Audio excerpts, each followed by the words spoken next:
네, 크립토 이슈 2부 이어가도록 하겠습니다. 미국 증권당국이 세계 최대 가상자산 거래소인 바이낸스와 창업자 겸 최고 경영자인 자오 창펑을 미국에서 불법 거래 플랫폼을 운영하고 고객 자금을 남용했다는 혐의로 제소했습니다. SEC는 소장을 통해 바이낸스가 연방증권법과 법이 제공하는 투자자 및 시장 보호책을 노골적으로 무시해왔다고 밝혔는데요. 2부에서는 미국 가상자산의 규제, 그로 인한 영향까지 자세하게 이야기 좀 나눠보도록 하겠습니다. 디센트 법률사무소의 진현수 변호사님 모시고 말씀 나눠보도록 하겠습니다. 변호사님 안녕하세요. 안녕하세요. 네. 이 역시 우리 그 법률 관련돼서는 역시 디센트의 그 젊으신 변호사님들이 나오시니까 제가 아주 정보를 많이 얻고 지식을 많이 얻는 것 같은데요. 이 미국 증권거래위원회가 그 바이낸스 다 고발했어요. 그 어떤 내용입니까? 네, 이제 미국 증권거래위원회라고 하죠. 이제 그죠? SEC가 이제 세계 최대 가상자산 거래소인 이제 바이낸스 예. 그리고 이제 CEO인 장펑자오를 미국 증권법 위반 혐의로 제소했습니다. 이제 SEC는 이들을 13가지 혐의로 제소하면서 일반 대중을 상대로 BNB 토큰과 BUSD 스테이블 코인을 판매 및 제공했는데 이것들은 다 미등록 증권에 해당하고 바이낸스의 여러 가지 스테이킹 언 서비스도 증권법 위반이라고 주장을 했습니다. 이제 SEC가 주장하는 내용 중에서 주요 내용은 첫 번째, 미등록 증권 거래 중개 교환소를 운영했다. 두 번째, 미등록된 증권을 판매했다. 이제 여기서 이제 그 다음에 미국인 투자자의 바이낸스 접근 차단을 실패했다. 마지막으로 투자자를 기만했다라는 4가지 주요 내용으로 제소를 했는데 여기서 소송의 피고는 정확히 특정하면은 바이낸스 홀딩스 리미티드, BAM 트레이딩 서비스, BAM 매니지먼트 US 홀딩스 그리고 장펑자오입니다.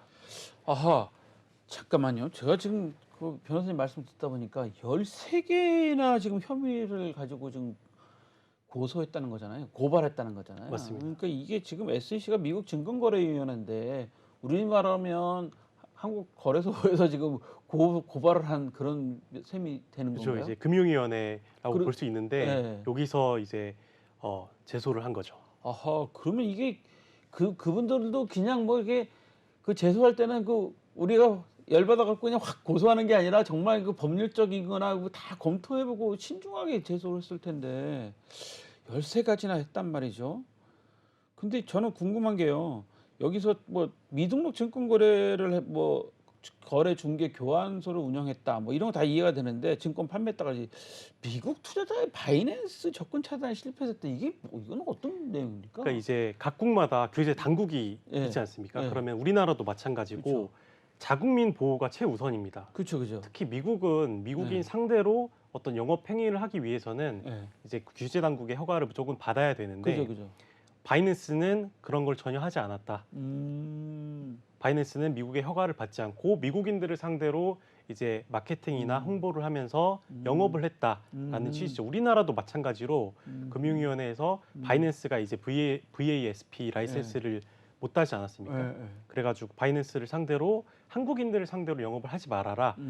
그랬던 적이 있고 그래서 이제 바이낸스 플랫폼에서 한국어 서비스라든지 이제 원화 표시라든지 아니면은 또 한국어로 이제 마케팅을 한다든지 이런 게 사라졌습니다. 근데 그럼에도 불구하고 지금 미국에서는 그런 조치는 겉으로 보이는 것에 불과를 하고 실질적으로는 내부적으로 이제 돈 많은 미국인들을 상대로 영업을 했다. 뭐 VPN을 통해서 우회를 해가지고 IP 차단을 해놓는 거를 이제 우회하는 그런 네. 방법도 이제 알려주고 했다는 것으로 이제 얘기가 나오고 있습니다. 야, 이거 말씀 들어보니까 지금 이거 바이낸스 좀 이번에는 좀 쉽지 않아 보인다는 느낌이 들어가요. 뭐 13개나 되고 뭐 보니까 지금 말씀 들어보니까 바이낸스 홀딩스 뭐 이런데 피고들은 어떤 사람들이에요, 도대체? 이제 바이낸스 홀딩스 리미티드라는 회사가 있는데 이 네. 회사는 이제 국내뿐만 아니라 그러니까 미국 이외의 유저들 네. 특히 우리나라 바이낸스 이용자들이 사용하는 바이낸스닷컴이라고 네. 하죠. 바이낸스닷컴의 이제 거래소를 운영하는 법인이고 아. 이제 BAM 트레이딩 서비스는 미국 바이낸스 이용자가 사용하는 미국 바이낸스 거래소를 운영하는 법인입니다. 아하. 그러니까 거래소를 2개로 서비스를 똑같은 이제 거래소 플랫폼인데 두 가지로 나눠서 나눠서 미국인들만 이용할 수 있는 플랫폼 그리고 미국인 외의 국적을 가진 사람들, 네. 특히 우리나라 한국 사람들이 네. 사용하는 이제 플랫폼 두 개로 나눴습니다. 근데 이제 BAM 매니지먼트 US 홀딩스도 있는데 요거는 이제 미국 바이낸스를 100% 소유하는 법인입니다. 그리고 이 모든 것들을 이제 장펑자오라는 이제 CEO가 사실상 소유하고 있습니다.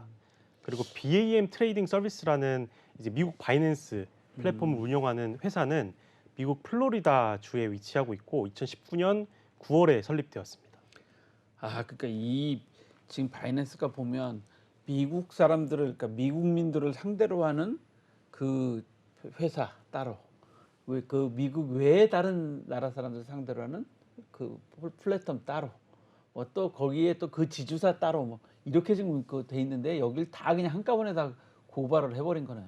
맞습니다. 이제 이렇게 두 가지로 나눠놓는 이유는 이제 네. 규제 리스크가 있는데 뭐 우리나라도 마찬가지겠지만은 특정 어떤 나라에서 조금 규제 리스크가 크다라고 하면은 글로벌 서비스와 그 나라의 서비스를 분리를 시켜서 한쪽의 규제 리스크가 너무 커지고 소송을 당하거나 뭐 폐업을 한다거나 했을 때 나머지 것까지 이제 영향을 받으면 안 되니까 이 법인을 분리해 놓는 겁니다. 그래서 미국 바이낸스 US가 실패를 하더라도 글로벌 서비스가 있기 때문에 이제 리스크를 줄일 수 있는 겁니다. 아, 지금 근데 뉴스에 나와서 그렇지 이 그 바이낸스 제소가 갑자기 했다고 그러는데 제가 보기에는 뭐 우리 변호사님도 아시겠지만 소장 쓸 때 이거 시간 많이 걸리잖아요. 충분히 맞습니다. 자료 준비해서 한 거니까 미국 SEC에서는 충분히 준비를 해갖고 했는데 우리가 보기에는 갑자기 뉴스에 바이낸스가 제소를 당했어. 그러니까 뭐 갑자기 한 것 같은데 이 이유가 뭡니까?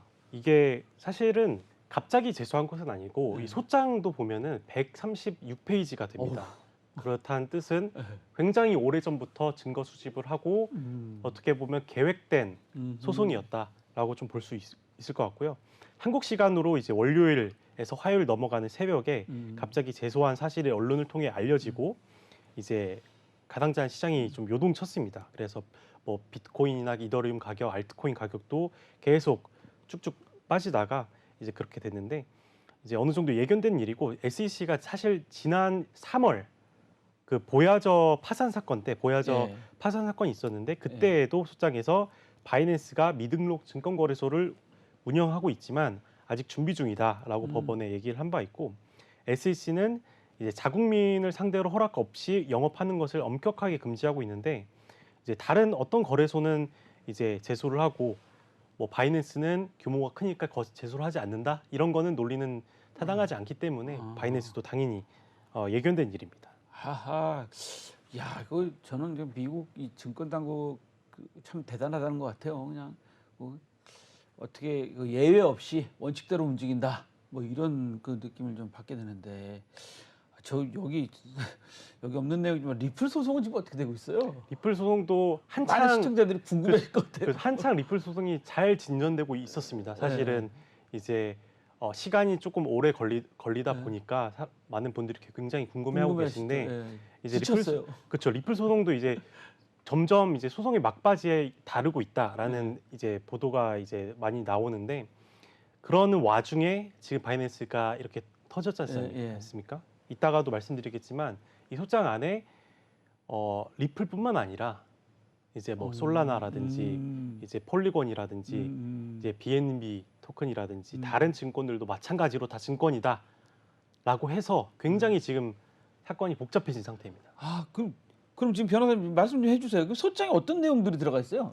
예, 소장에 보면은 136페이지에 있어서 굉장히 깁니다. 그 안에는 이제 바이낸스가 이제 수십억 달러에 달하는 고객 자금을 유용했다.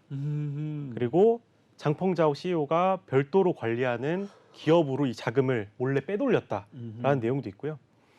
그다음에 이제 거래량을 부풀렸다. 이제 미국에서는 와시 트레이딩이라고 하고 우리나라에서는 어떻게 보면은 허위 매매 아니면 가장 매매 이런 자전 거래라고도 표현이 되는데 이제 같은 회사 실질적으로 같은 소유권이 있는 같은 회사에서 거래량 MM을 통해서 거래량을 부풀리고 시가를 단주 매매를 통해서 이제 계단식 주가 조작을 한다든지 그런 내용도 조금 있었고요. 그 다음에 뭐 이런 시세 조정을 하는 시스템을 하고 이제 그 투자자들을 오도했다, 기만했다라는 내용이 많았고요. 거래소는 또한 이제 BNB 볼트라고 하는 스테이킹 서비스 그리고 심플 언이라는 또 코인 예치 서비스를 제공하는데 이러한 서비스들이 다 증권 서비스에 불과함에도 미국 이제 SEC에 등록을 하지 않았다.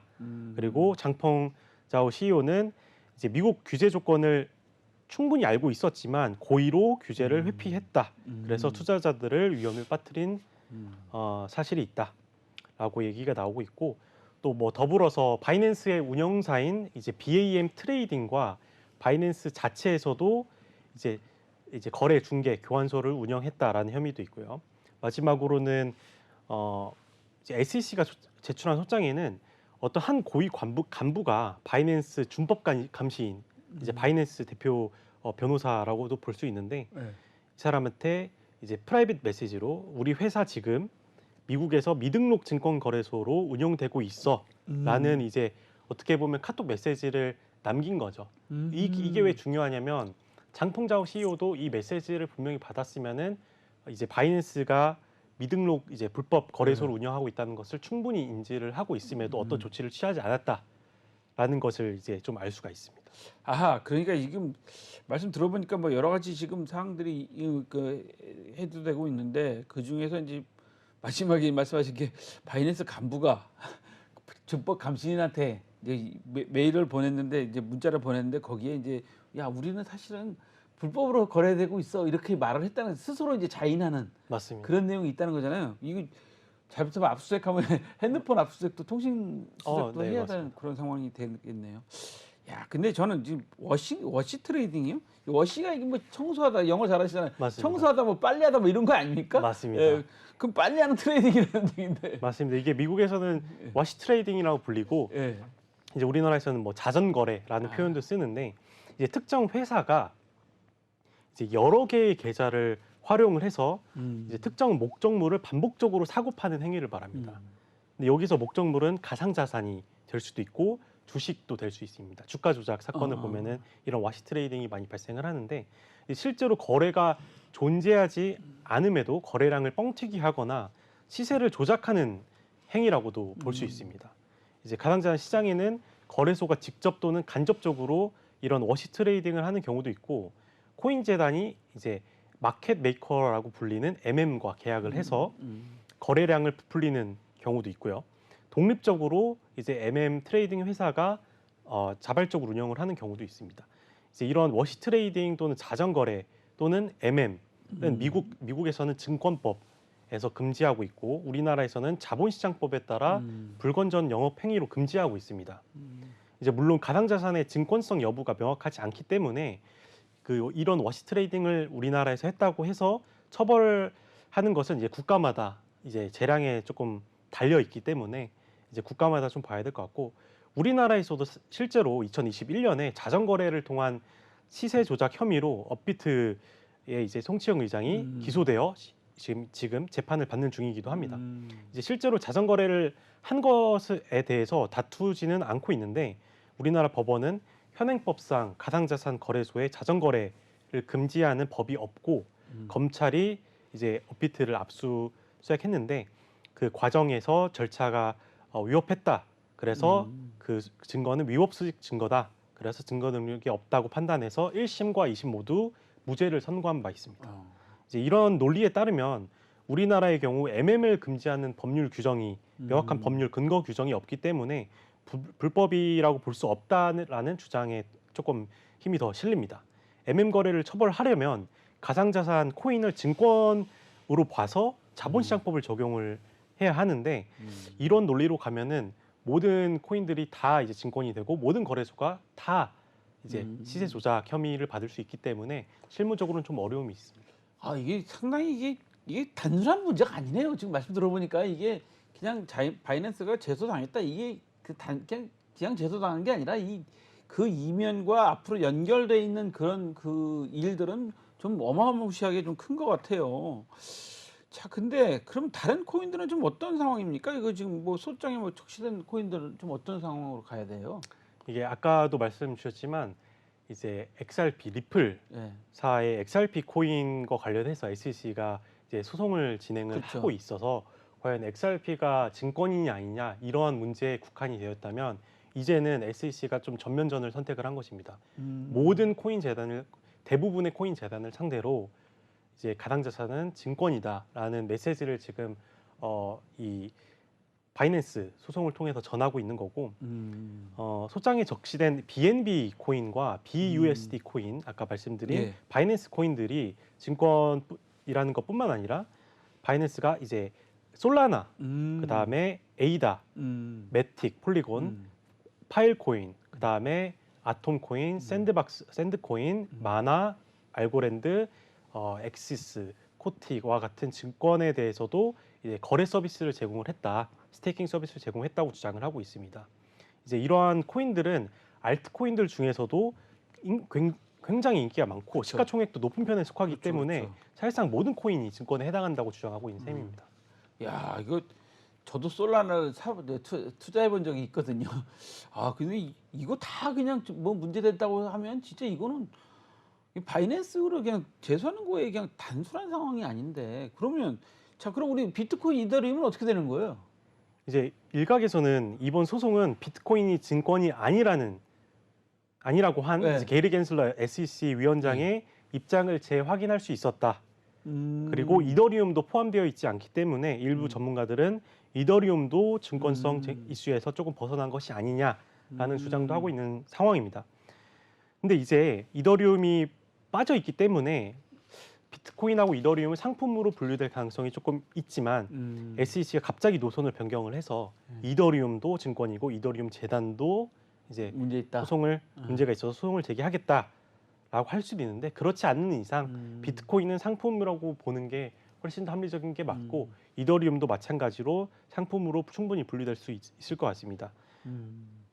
아, 그러니까 비트코인이나 이더리움은 걱정 안 하셔도 된다. 뭐 우리 이제 법률적으로 현재 지금 변호사님 판단해 보시는 법률적으로는 비트코인이 조금 가장 안전하고 아. 그 다음으로는 이제 이더리움, 예. 그 다음으로는 이제 다른 코인들도 하나씩 조금 평가를 해보고 이제 판단을 증권에 해봐야 해당하는지를 되겠죠. 좀 예. 판단할 수 있을 것 같습니다. 아하, 그러니까 비트코인이나 이더리움은 우리 법률 전문가들이 보시기에도 아직은 아닌 것 같다. 자, 그럼 바이낸스는 뭐예요? 바이낸스는 손 놓고 있지는 않을 거잖아요. 그렇죠. 바이낸스 대표인 장펑자오 CG라고도 불리는데 이 트위터에서 이제 두려움, 불확실성, 의심이라는 거를 이제 영어로 해서 FUD를 무시하라고 할 때 사용하는 숫자가 있습니다. 4라고 하는데 이거를 트위터에 게시를 했습니다. 그래서 바이낸스는 SEC 제소에 대해서 적극적으로 방어하겠다라는 입장이고요. 바이낸스는 본인들이 SEC 조사에 적극적으로 협조해 왔고 규제 기관과 지금도 다양한 논의를 진행하고 있다고 주장을 합니다. 그런데도 SEC가 이렇게 갑자기 일방적으로 소송을 제기한 것에 대해서 매우 유감이다라는 입장을 표명을 했습니다. 그리고 바이낸스는 이번 조치를 두고 업계에 명확한 규정을 제공하지도 않으면서 명확한 법률 규정도 없으면서 규제 기관이 무차별적으로 그리고 법을 무기로 삼아서 기술을 규제하려고 하고 있다라는 의견을 표명하고 있습니다. 아하, 이게 사실은 제가 그 사회생활 한 경험, 그 우리 경제 상황에서 보면 국가를 이기는 기업은 없는데 좀 답답하기만 한데, 지금 이 말씀을 좀 듣고 들어보니까 아, 바이낸스도 좀 사정이 좀 딱한 것 같은데 갑자기 이렇게 뭐 갑자기는 아니겠지만 아까 136페이지 준비했다고 했으니까 갑자기는 아닌데, 그럼 미국 규제 당국이 이제 본격적으로 규제를 하겠다라는 그 뜻으로 좀 보여지거든요. 이제부터 개입을 하겠다. 이게 이제 제가 생각하기에는 여러 가지 법적으로 이제 예를 들어서 그 북한에서 뭐 이렇게 해킹해갖고 갖고 와서 막 이렇게 여러 가지 그런 나쁜 자금을 쓰고 하니까 뭐 그런 부분 때문에 그런 것 같기도 한데, 자, 이게 현 시점에서 우리나라 국내 이용자들 어떻게 하면 대처하면 좋을까요? 변호사님 입장에서 좀 조언을 해주신다면. 네, 이쯤 되니까 이제 네. 과거에 얼마 지나지도 않았죠. 이제 네. FTX 사태가 작년에 있었는데 바이낸스도 FTX랑 마찬가지로 어떻게 보면 지급불능 위험이 있는 것이 아니냐. 그리고 이런 위험성이 계속 증가가 되고 사람들이 신뢰를 잃게 되면은 당연히 대규모 인출 사태도 벌어질 수 있고 코인런 사태가 벌어질 수 있습니다. 예. 그런데 반해서 이제 바이낸스의 장펑자오 CEO는 고객들을 안심시키고 있는 상황이고요. 이게 예전에 그 테라루나 사태가 발생했을 때도 마찬가지고 FTX 사태가 발생했을 때도 마찬가지인데 처음에는 별일 없겠지라고 생각을 하고 그냥 넘어가신 분들이 많습니다. 물론 이번 바이낸스 제소는 FTX 사태랑은 조금 다릅니다. FTX는 파산이 먼저 되고 파산 네. 신청을 한 거고 SEC는 그런 바이낸스의 어떤 지급불능 사태가 없었지만 여러 가지 위협 행위들이 있다라고 해서 제소를 한 것인데 그렇기 때문에 좀 상황은 다르지만 우리가 외부로 알려진 사실만 알고 객관적인 사실이나 내부 상황은 모르는 것이기 때문에 바이낸스가 여태까지 어떻게 그리고 지금 현재 어떻게 고객 자산을 운용하고 있는지 알 수 없기 때문에 이제 사태가 어느 정도 조금 진정될 때까지는 우리나라 바이낸스 이용자분들은 당분간만이라도 이제 가능하면은 콜드 월렛으로 출금을 하시거나 아니면 조금 더 안전하다고 볼 수 있는 우리나라 국내 거래소로 출금한 뒤에 현금화를 해 놓는 것도 한 가지 방법이라고 생각을 합니다. 아, 그렇군요. 변호사님 말씀 잘 들었습니다. 시청자 여러분 잘 들으셨죠? 오늘 말씀 여기까지 듣도록 하겠습니다. 변호사님 감사합니다. 감사합니다.